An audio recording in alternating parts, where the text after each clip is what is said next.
again, showed him a lot about slight angles, and he's still working on getting those going. But on the other hand, let's take a look at Das Wolfy, showing off the Mewtwo. Ooh, I'm excited. I always love watching the Pokemon battle unfold. The one thing that Das Wolfy probably knows is ESAM himself does have the Pocket Mewtwo, so a lot of the shenanigans that can catch some folks off guard that Mewtwo has, that Mewtwo is so unique for, won't be tripping up ESAM here. Correct. There's definitely a knowledge gap that is not common here, because these guys, commonly you see some people, I don't know how to play against Mewtwo. ESAM is very studied. This is this man's livelihood. This is how this man works. And while living and breathing this game, he has a lot of technology that he also is going to be able to show off with Pikachu going into this. And notice the decisions in the neutral game from ESAM. He's approaching with short hop forward airs to deal with the down tilt that Wolfy is dishing out. Keep in mind that the way that Mewtwo works in this game is that he's a pseudo sword character because of his range on the tail. His tail is so long. His down tilt, I think I remember historically just seeing a lot of it. It's such a fast hitbox, and it comes out and it dishes. It's not necessarily the damage that you want, but it's the setups that comes with it, right? ESAM, though, able to get a lot of grabs and making great use of F-tilt, taking him off to the side of the stage, not being able to finish him here, but continuing to edge guard effectively. Man, Waits at the edge. ESAM's edge guards, they're clockwork. They're a masterpiece, and they're chaos all wrapped into one. It's like the most confusing Christmas gift you can receive, like the ugliest of Christmas sweaters that somehow sometimes just works. But on the other hand of the coin, on the other side of the coin, you look at somebody like ESAM and Pikachu in general. It's so tough to edge guard. So many different angles, and really, it's endless possibilities. Great up smash, reading the roll back, and there is the exclamation point to finish off this game and take PG ESAM one game up. Did you see the layers that were there too? We talked about initially the down tilt being answered by ESAM with the short hop forward airs.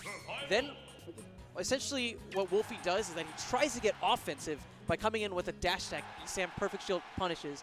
And then, with that kind of pressure, Wolfy chooses a defensive option. ESAM calls that out with the up smash, and that's kind of what ESAM is really known for. He's a very cerebral, at times read-oriented player, and that kind of comes with the nature of picking a character like Pikachu. Sometimes you have these really nice kill confirms, especially if you can read the DI on the throws, but there are just times where you're just going to need to have to get that hard read, and ESAM has been doing that for nearly a decade thus far when it comes to Smash. Yeah, absolutely. And when it comes to ESAM in particular, he is very cerebral, exactly what you're talking about. Very deep. I also want to emphasize study.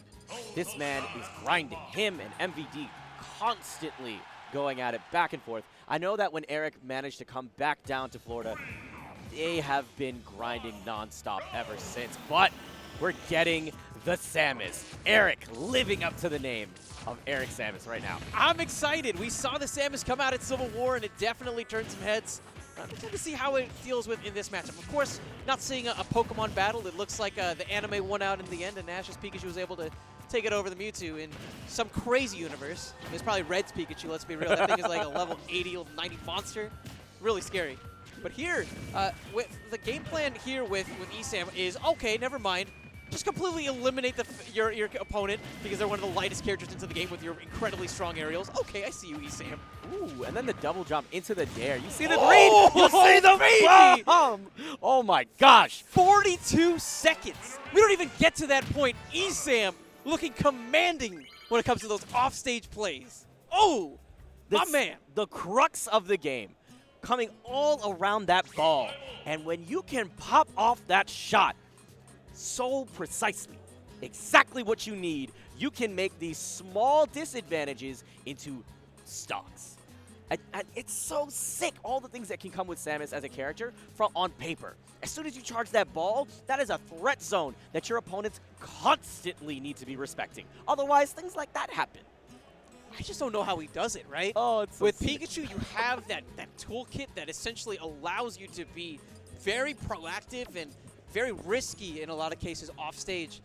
But for him to do a Pikachu-esque edge guard in terms of just the commitment he was willing to go through and be able to capitalize all the same, that was beautiful.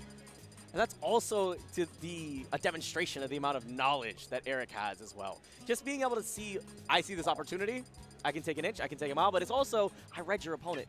I know that you're not going to press the button this early. You've been saving your double jumps. You're waiting to come back to the edge. You want to make sure you have the mix-up ready. The capitalization, man. It's fantastic. I love watching Eric play every single time.